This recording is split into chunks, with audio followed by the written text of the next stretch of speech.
on to the next session, and you see that I'm dressed almost like that professional, like a professional, right? So we are going to learn about dissecting HSC laws, the solution to workplace injuries and accidents. To take us on that, we are going to listen to Dr. Titilola Ahmed. We are going to listen to her profile to see why she is the right person for this course. Please take note that all the speakers were carefully picked so that we get the very best from this session. Dr. Titilola Ahmed is a lawyer by training. She was called to the Nigerian bar over 20 years ago. She commenced her career with the Council of Legal Education in 2005 as an assistant lecturer. Her interest in occupational safety and health started in 2003 when she researched the topic of legislating corporate manslaughter in the United Kingdom. This initial interest turned into an urge to further understand the subject when she again took up her PhD research on the role of Nigerian courts in addressing challenges posed to workers as regards occupational safety and health at work. Currently, she is the Director of Academics at the Nigerian Law School, a vocational institution for the training of aspirants to the Nigerian bar, where she teaches property law as well as professional ethics and skills for lawyers. She's an associate of the Standing Committee of Mediation Advocates, ASCMA, and a fellow of the Institute of Chartered Mediators and Counselors, FICMC. Ladies and gentlemen, please, with a resounding round of applause, let's welcome on stage Dr. Titilola Ahmed to take this away. Thank you.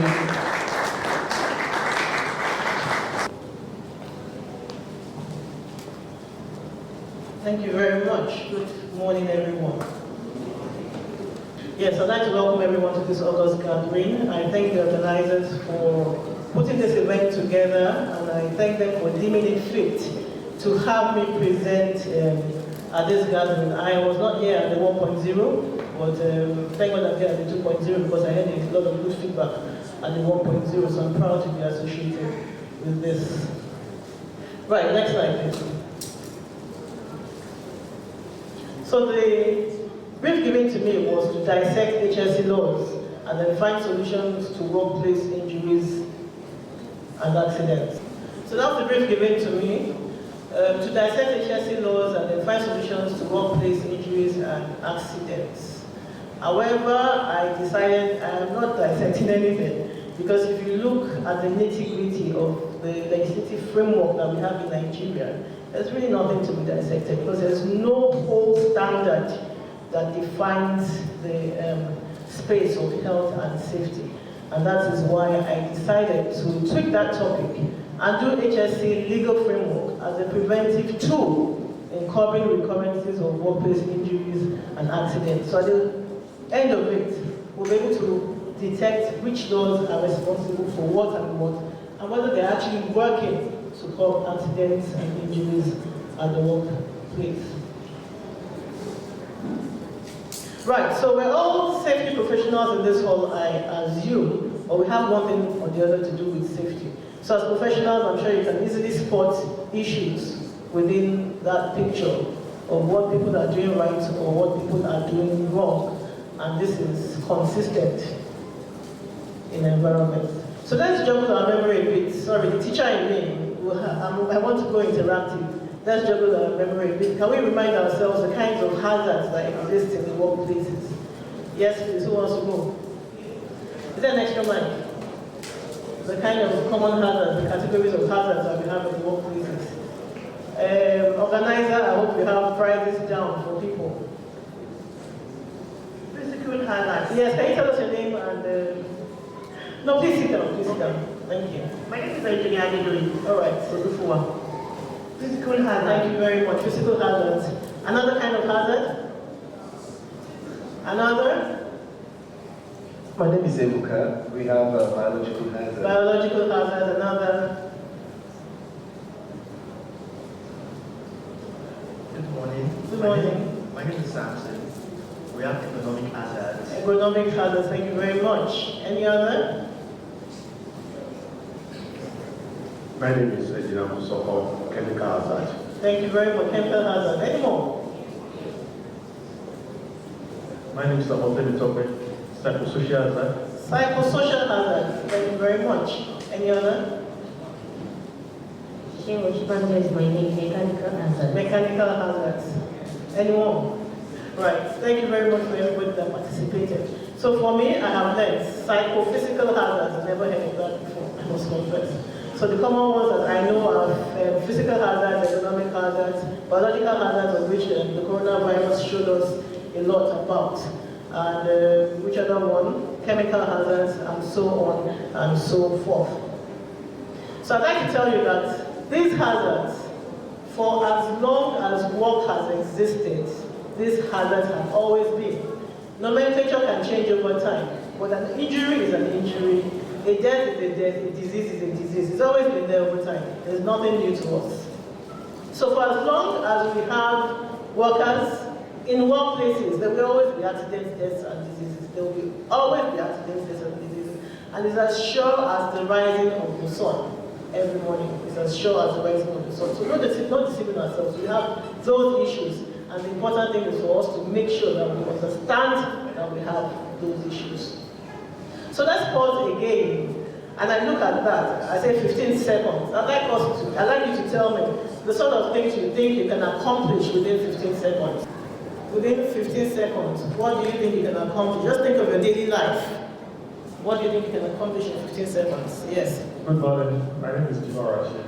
Yeah? Within 15 seconds, I can breathe. You can breathe. You probably breathe 15 times.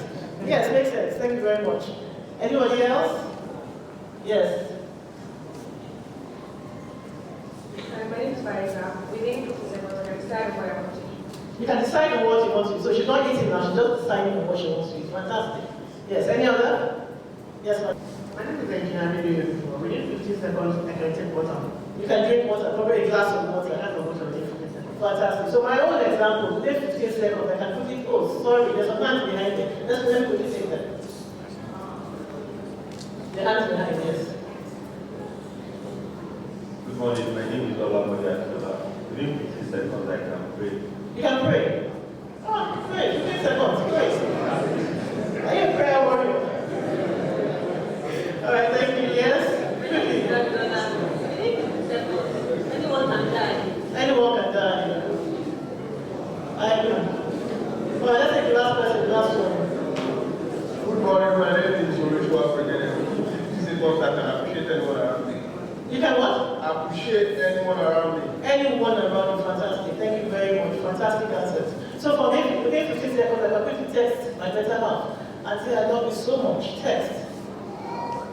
Within 15 seconds, I can get out of bed and stretch. 15 seconds. Within 15 seconds, men are said to not get tired. Cannot get tired, yeah. But if you know that, you're not doing it, you're not doing something right, because I'm told that I'm going to not get tired. Okay? So who can guess where I'm going with this 15 seconds thing? Who can take that deep guess? To guess where I'm going with this 15 seconds thing. So within 15 seconds, a worker dies.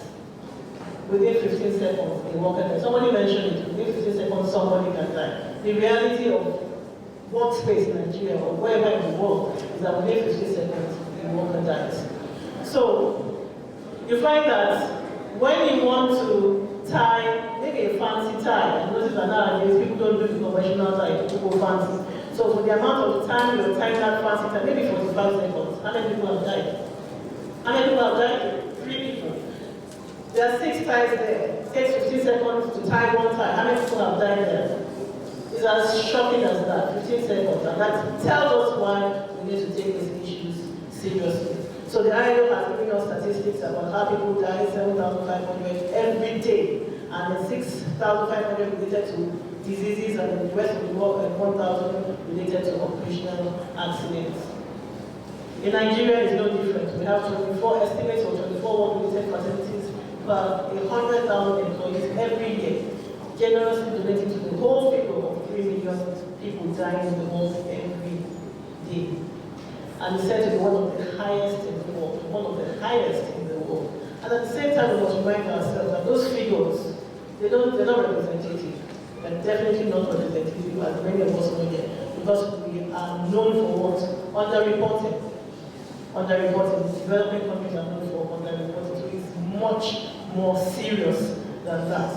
Reporting in an organized society. What about the informal sector? Who reports those things? How do you even know what happens in the informal sector? How do you know when people die?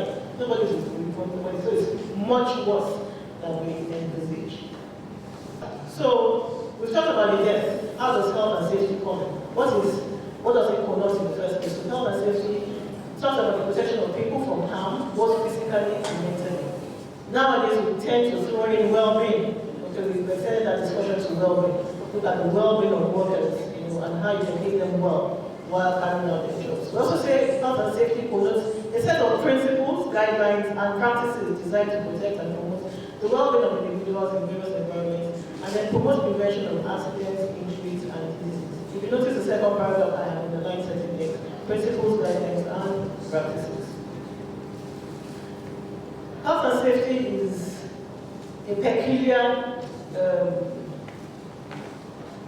phrase, in the sense that health and safety is not for one area alone. It cuts across professions. And I'm sure, as I've talked, I've asked people for answers here this morning. Somebody has mentioned an engineer, and I continue to ask. We have an array of different professionals here, ranging from engineers, like the lady said she was one.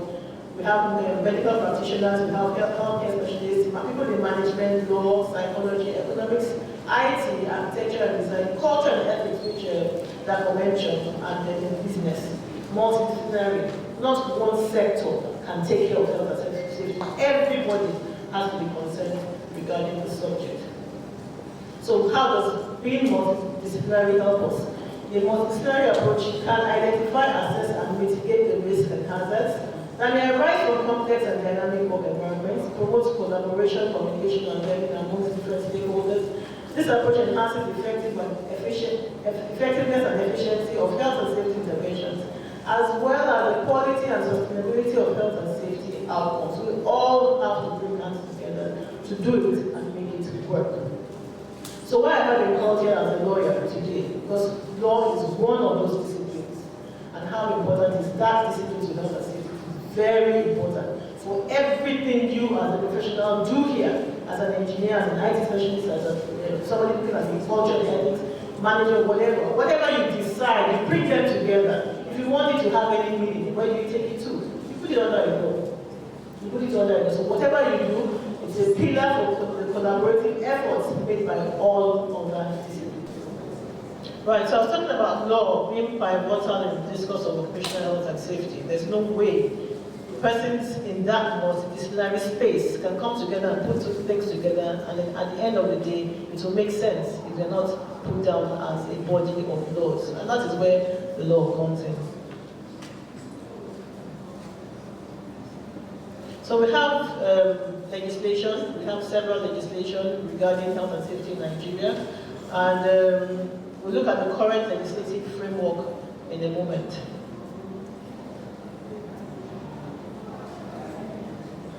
Keep going. Right. So we look at the current legislative framework for Nigeria now. So in Nigeria, that is more or less the hierarchy of laws.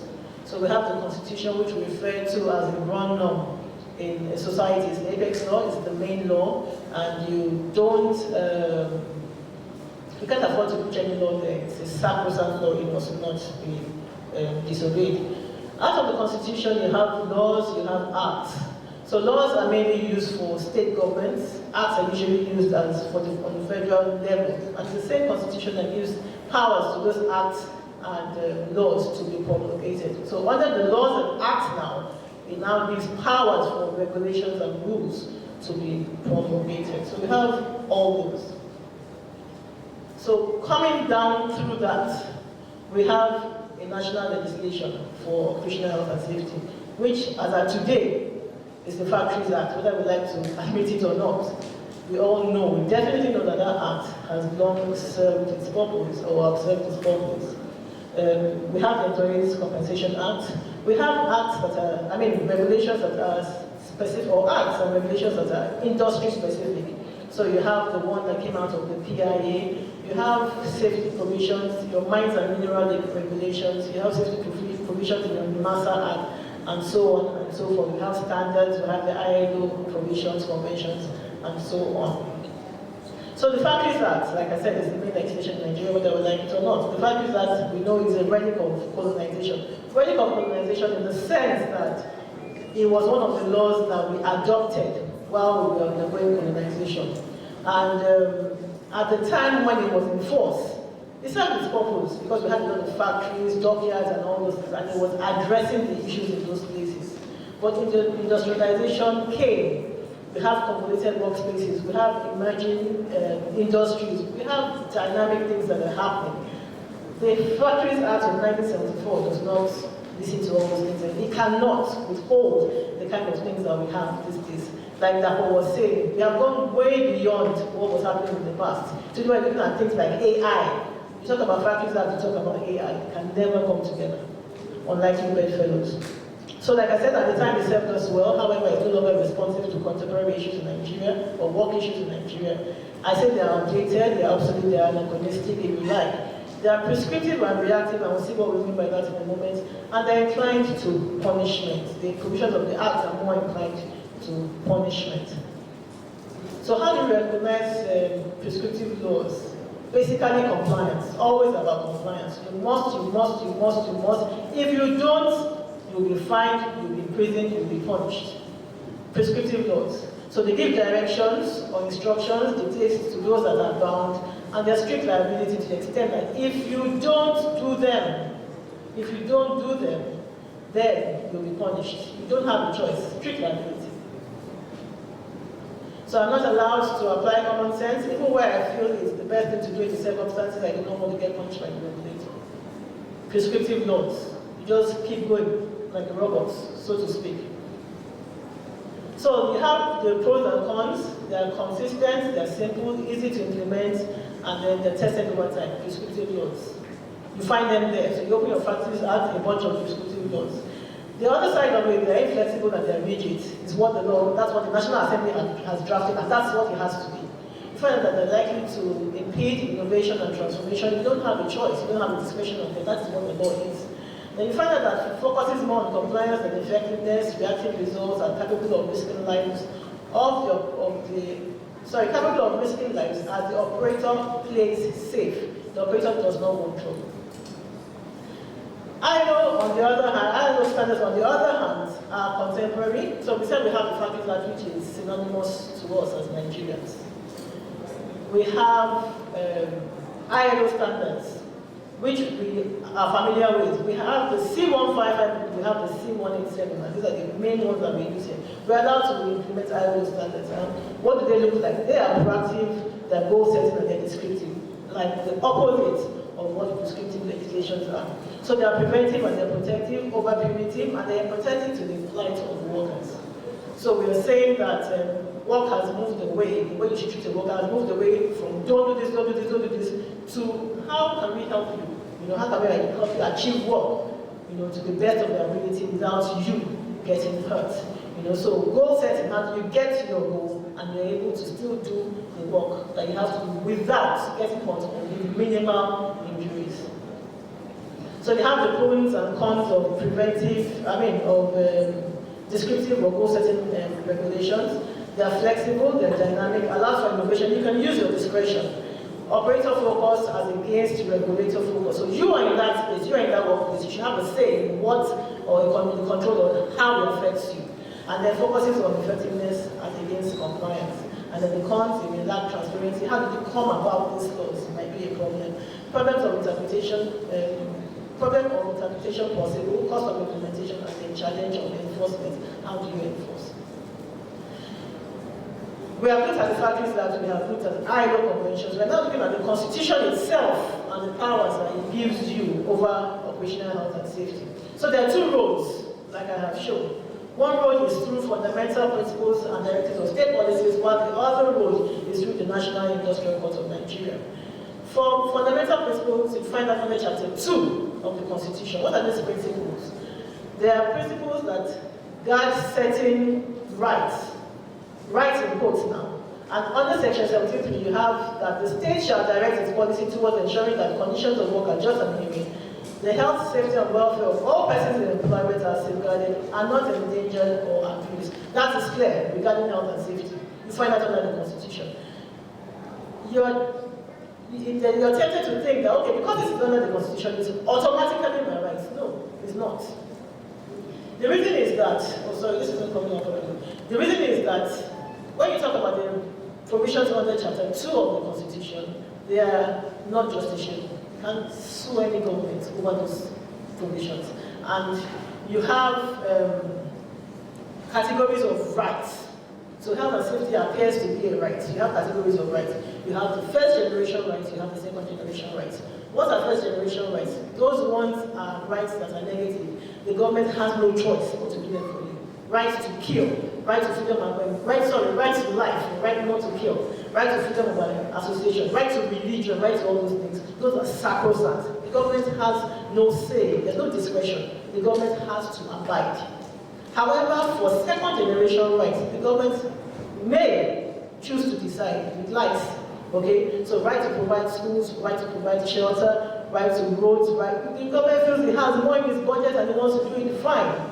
Okay, so they are not just, you can't sue any government because the government cannot do all this, not possible. For, well, I mean, in a country like ours, it's not possible for it to want to do all those things. So there's a second generation rights and they cannot be enforced. Unfortunately, that is where health and safety has been talked in, under second generation rights. Then again, this is the second root of the Constitution. So it says under Section 254, the National Industrial Court of Nigeria, which was just properly recognized about 12 years ago, or 13 years ago now. It was not a court that was recognized under the Constitution. Today it is, and it has been given ample work to do in terms of its jurisdiction. So it's a court that looks at the employment, industrial relations, and all that, under which workers are concerned, under which health and safety are concerned. And it provides that we are able to apply conventions, even though they have been ratified but not domesticated. The court can use those provisions and find somebody, an employer, guilty of what he has done or what he has failed to do. Okay? So, convention ratified. As a general rule, before you can use the convention, you must ratify and domesticate. But the National Industrial Court is an exemption or an exception to that rule, say that even if it is ratified and not domesticated, you can use it. So health and safety matters, you can actually use conventions to your advantage as an employer or an employee on the other side. Then it also allows you to apply international best practices. This international best practices simply means that you can go to other jurisdictions and copy what is happening there. You see that it works for them, it's suitable, the court can on its own decide to use it within its discretion and say, use. This is what happens in Canada, this is what happens in Australia, this is what happens in the UK. Apply those things and use them, you'll be fine. Sorry, this is not changing anymore. Next slide. So that's the one on ratification. We have ratified the C-155, we have ratified the C-187, but we have not domesticated. However, if anything comes up and an employee sues you as an employer to the National Industrial Court, the National Industrial Court can insist that the employer should do what he wants to do. Next slide, please.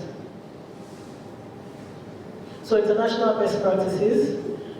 In Australia, for example, right to know. You as an employee, you have the right to know your workspace. Right to participate, you have a right to say what should happen within your workspace, and the right to refuse. If you see an imminent danger, you have the right not to move close to them, and nothing will happen on the part of the employers. Next slide, please. More recently, we have the International Labour Conference. Next slide, which added, so we had 4 fundamental principles of rights at work. We had freedom of, what's that now? Freedom of association. We had elimination of, what's that? Forced compulsory labor. We had elimination of discrimination, and then we had abolition of child labor. 4 fundamental rights by the ILO. At the 110th conference, a 5th one was added, a safe and healthy working environment. And then all countries that have signed the C-155 and 187 have the right to be able to implement those things. So these all still fall under the powers of the National Industrial Court. So now we've said all that about the National Industrial Court. It looks nice. It looks nice that, oh, an employee can actually sue the employer at the National Industrial Court and all those things. But my question now is now awareness or enforcement. Okay, because we help you enforce, but has it made anybody aware? Has that issue not happened? That health and safety hazard has already happened, and the courts will not be the ones to create awareness. The courts will only notice that something has gone wrong and begin to enforce its powers. But why do you want to wait till somebody is dead, somebody has got a disease, somebody has had an accident before suing the person? So in my opinion, again, it is reactive. It is reactive. Next slide, please. So in the past, we have tried to domesticate those provisions under the ILO, the C155. We have tried. So in 2008, far back as then, there was a Labour Safety and Health Bill. It went as far as second reading, and then the National Assembly, the session of the National Assembly finished, and the law finished with it, the bill finished with it, and that was the end of that discussion, unfortunately. Then again in 2012, somebody sponsored, I think Teslim, I think Anya was sponsored the first one. Teslim sponsored the second one. And it went as far as assent by both houses, which was, and everybody, I'm sure if you knew about it, you would be very excited to know that, oh, finally we're going to have an OSH bill that looks like what it should look like. Unfortunately, by the time two houses ratified, it got to the president's table for assent, and then we waited until the dispensation ended. And I got to hear that it was complained that it was sponsored by an individual rather than the Ministry of, and I'm like, oh my God. Are you just realizing it was sponsored by an individual at the time of signing? It just shows the kind of attention we pay to these things. Next slide, please. So for that 2012 bill, I just want to use that one as, as a template. It was promising, like I said. So it asked for the establishment of a National Council of Occupational Health and Safety and a National Institute for Occupational Health and Safety. It asked that pregnant women be protected, pregnant and nursing employees be protected. It asked for the recognition of the National Industrial Court having jurisdiction over OSH matters. Initially, the previous bill asked that a tribunal should be set up, and what is the tribunal being set up for? When you have a court, that is the duty that it is established for. Next slide, please. Then they asked for the establishment of a tripartite approach in management. I'm sure we're not strangers to the tripartite approach. Employer, employee, and government, they all need together. They all need to work together to be able to address the issues of health and safety. Then the proactive staff legislation, contrary to the prescriptive legislation. So this was something that allowed people to have input. So you as a worker, you have an input. You as an employer, you have an input. You as a government, so everybody comes together, collaborative, which was going to work well for health and safety. The preparation of regular revision of written statements of general policy and implementation of the same at the workplace. So you have your OSH policy. I'm sure a lot of you have seen OSH policies. You know the place. So the first one was 2006, and it came out of that ILO convention C155, that there should be revised policies from time to time, dictating that every 3 years. So one was done in 2006, if I remember well. The next one was done when? 2020. So it shows again the seriousness with which we pursue these things. Next slide, please. Then under that same bill, we had provisions for employment of safety and health representatives or committees to ensure health and safety at work. So when you're, depending on the number of workers in that establishment, you either establish a representative body, so that where anything health and safety comes up, that body can be able to put it to the employers to sort out, or a committee, depending on the number. The larger the number, then it becomes a committee issue. Next slide. So the 2012 was fantastic. That bill was good. I thought there's a new bill at the Ministry of Justice now, and I'm just sitting there and looking. That was very optimistic. There are a lot of bills, there are a lot of laws. Let us see now. Let's see. I'm sorry to sound negative, but I mean, we'll get there. So what are the likely obstacles? What are the things that are disturbing us with these, with implementing all these things? What are these things that will not let, you have started that journey since 2008, you want to do an OSH bill. It didn't go far. It came again 2016, 2012. It came so far, and yet we still don't have it. And yet again, we are still here, the same story all over again. What are those things that prevent You know, so I said denial of the existence or excess of the problem. I'm not sure whether the government appreciates, you know, the magnitude at which people are hurt. I think it was Abeokuta recently, like a bunch of people, a number of people died, like a significant number of people died. You know, was it the Ikorodu fire incidents? Was it every day these things happen? Because government really understand this. I know that governments pay lip service, you know, when coronavirus came down, everybody, incident manager, this, that, you know, then we're here again. The same health and safety. Why are we not taking it seriously? Lack of political will to see the process through on lip service. So, like I was giving an example somewhere I was speaking. I tried to get that 2008 bill when I was doing my research. And I went to the National Assembly, and I just thought, naively, they would give me a copy now, should be still a bill. And to my amazement, 2011, they told me to go and bring 250,000 naira for a bill, first reading. That we didn't know that it would pass or not. And they see what happened, it didn't even go anywhere. But God saved me that I didn't even think about it. Lack of recognition or involvement of experts. So that when I said it this morning, you want to draft how many experts come on board? I've never been called for one. How many experts come on board? Difficulty or failure to cope with dynamic international laws. So we're talking about ratification. There are several laws that you can ratify from the ILO. How many have ratified? Just 2. And we have ratified them since when? I think the 90s. And that is all we have done. To domesticate it is a problem.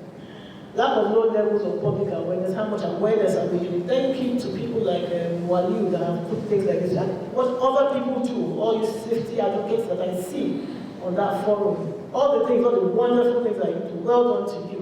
But that is at your personal level. Should it be really at the personal level? I don't think so. I don't think it's tripartite. There's no way. Government must be involved. And then the lack of infrastructure, corruption in political or legislative process, like the example I gave, you know, I'm really interested in these things. So we've said so much. We've said so much. Government ought to do, but government is not doing. So what can we do? Because we cannot continue to sit back and watch people die and have accidents and have injuries and have diseases. We can't, and that is why we're all here. That is why we're all here. We will continue to talk. We will continue to create the awareness. I understand somebody challenged Waliu about this sitting, and I was just laughing. The guy was already going mad, and I was like, why are you going mad? Just do what you do. People will know you for it. Let him keep ranting. It's okay to rant. Anybody can rant. But just do. Be focused. And this is the focus. Keep your focus. Imagine, it's just, if it pulls you out of your focus, then they have lost it. Okay? So it's for us. What initiative can we take as people? What have you done? There's somebody that comes on safety advocates. What's his name again? What have you done for safety today? And I always like that person when I see it. I mean, it just reminds you every day, constant. So, after all, safety is a culture. We're just saying government has not done this, government has not. Even we, safety should be a culture. The same way they teach you 1, 2, 3, ABC form. That is the way that safety should be handled. You know, as your brain, safety should be with you. Okay, so government is not doing anything, or they're not doing much, or they're dragging feet, and for as long as they're doing that, what are you doing as a person? And I think that is the most important thing. So, let's see, next slide please. What do you do for safety on the daily? So my microphone again, please. Can you do to people to tell us what they do for safety on the daily? What have you done for safety today? And I don't want to hear that attended this conference. Okay, something like what have you done for safety today? Before eating the sausage provided for us, I ensure that I check the production date. I ensure that I see the date. So I'm not expired. But that's another good one. Checking the production date of products. I am a stickler for that as well. Making sure things have not expired. But in Nigeria, I don't know how you really want to avoid it. Because you find that people take, what do you call it, some elements and claim they tamper with the dates and deceive you. But me, I'm not deceived. It's just that sometimes I don't have a choice. I'm not going to do it. What do I do? I have to eat. I use my time to buy it. Eat it. Sorry to say, with prayers. But I'm not sure. I know that somebody has changed that date and it may really not be safe. You know? But what do we do? All right. So, all right, let's have the very final one. The very final person there.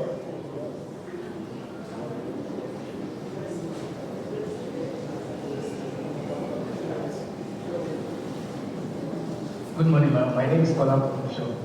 When I was coming this morning, I saw an ingress for rodents. I closed the door before coming in. You saw what? I saw an ingress for rodents. What? Rodents, rats. into my house. So I ensure I close it off. Yeah, sure you did what? I ensure I close off that password for the rodent to enter my house, so I close it off. Where was that rodent coming from? You don't know. Be careful, though. How will you put it around your garden? Because that's recipe for last people as well. Alright, thank you very much. Very interesting responses. So for myself, I think I've come up with a couple. So you ensure a safe working environment. You as an employer, make sure your working environment is safe at all times. Make sure that everyone is properly trained for their jobs. Destigmatize work-related stress by openly recognizing it as a genuine problem. There's a lot of mental breakdown these days. A lot. You know, the other day I went to a car wash I've always used. Apparently it was in an institution I don't want to disclose, but I'm sure you know by the time I finish. But I tried to encourage them to that institution. And then somebody used to wash my car in the past, no problem. But on this particular occasion, I went there and I asked the guy, please, where's the guy that normally washes? He says he's not on duty. Okay, you wash. And then he started, opened my bonnet, sucked out water from my radiator. I didn't even know what he was doing, I was behind the car. And the next thing, took out my oil gauge. I said, madam, you just service your car. And at that point, because I didn't just service my car, he said, no more than 2 to 3 weeks ago. I said, And then he continued. He began to dust the inside of the car. I said, okay, how about the carpets? He now said he wants to wash the back. So the front is rubber, the back is carpet. He now went to go and get a toothbrush to wash the whole of that carpet. And I kept looking. And then I was getting impatient on the phone. I'm telling the person that I hope this guy is okay. He doesn't say, no, I should not do that. I should just, because he knew the compound that was. Just encourage him. So I now went closer to him and said, well done. He was about 28 or 25, thereabouts. And then I said, thanks, dear. So at that point, I knew that something is wrong. Something is wrong. And then I had to hurry him up. I just pretend that, look, I'm in a hurry. I have to go. And then he finished with the car. With the inside of the car, he wanted to start washing the tires. Even me, I was getting confused. So he now said, using water only and wash. I said, you're not going to use soap. He said, no, they don't use soap to wash car tire. And I had to call someone that, is it me that has the problem? They don't use soap to go wash car tire. He said, who said they don't use soap? I said, just stop, don't worry, okay? This person, mental breakdown. You know, I didn't quickly recognize it, but I said I recognized it. I thought I could, get him on. But at the end of the day, I was going to work affected, so I just had to stop it. So the point is that we should destigmatize work-related stress by openly recognizing it as a genuine problem. It is a genuine problem. Discuss issues and grievances with employees and take appropriate action where possible. Devise or adopt OSH policies in concern. So we have an OSH policy. There's nothing wrong with that policy. There's really nothing wrong with it. Adopt it as yours. Use it in your workplace. Encourage an environment where employees have more say over their duties, professional prospects, safety, and issues of welfare. Very important. Always engage your employee. By engaging your employee, you see that you gain more from them. Next slide, please.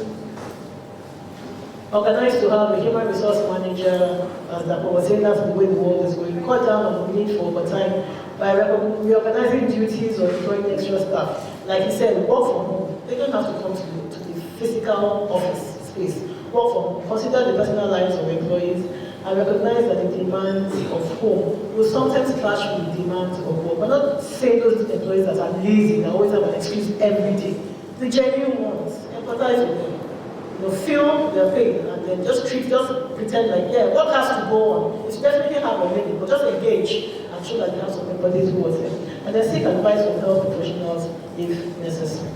According to Ralph Nader, he says there's no better policy in the society than pursuing health and safety of its people. There's no better policy in the society than pursuing the health and safety of people. And on that note, I say thank you very much for listening and God bless you.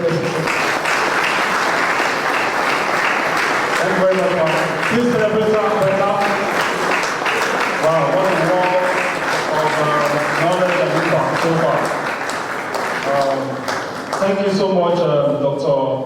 Titilola Hamid, the Director Academics at the Nigeria Law School. All right, I think so far we've been enjoying ourselves. Have we been enjoying ourselves so far? Yes. All right, I see that we have been engaging ourselves with snacks and people have been eating their gala. So my question is, what will you eat inside traffic when you're on your way home?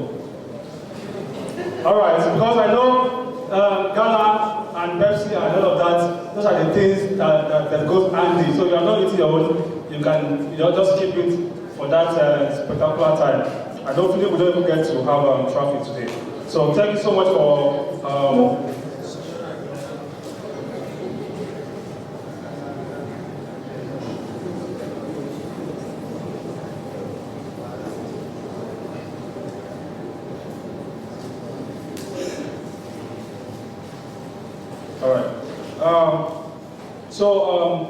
let's move quickly. I think we have had 2 powerful sessions so far. As if we worth our time. I need feedback, please. As if we worth our time. Yes. All right, thank you very much. So for those that came in late, let's remind them of how we roll today. So safety, setting the pace. Setting the pace. All right, setting the pace, doing the impossible. So you can go along with us for those that are just joining. Let me recognize the presence of some of our special guests. We have in the house Mr. David Adeoye, and coincidentally, is my namesake. So Mr. David Adeoye is from the HSC manager from Asido PLC. We recognize Mr. Please celebrate. Thank you for coming to grace this occasion. Then we have Mr. Federi Mbata, rightfully seated as well. Let's celebrate him as well. Pleasure to have you here also. Alright, so you know how we do it in health and safety, and I know that many of us are professionals, so we have been sitting down for long, so we'll be having some time off. Okay. So but before then, we'll be having, we did our quiz the initial time. We have a lot of our people joining already on slido.com. So if you have not joined, slido.com is where we're having our academic quiz after every session. And also we can use that platform, am I right? I think we can also use it to drop our questions. So that when we have a panel session, all these questions can be rightly answered. Wow, this is a powerful, powerful already. Thank you all for coming. So we start with our quiz immediately. Can we go live, please? All right, we have it countdown already. So we have 10 seconds to answer this question.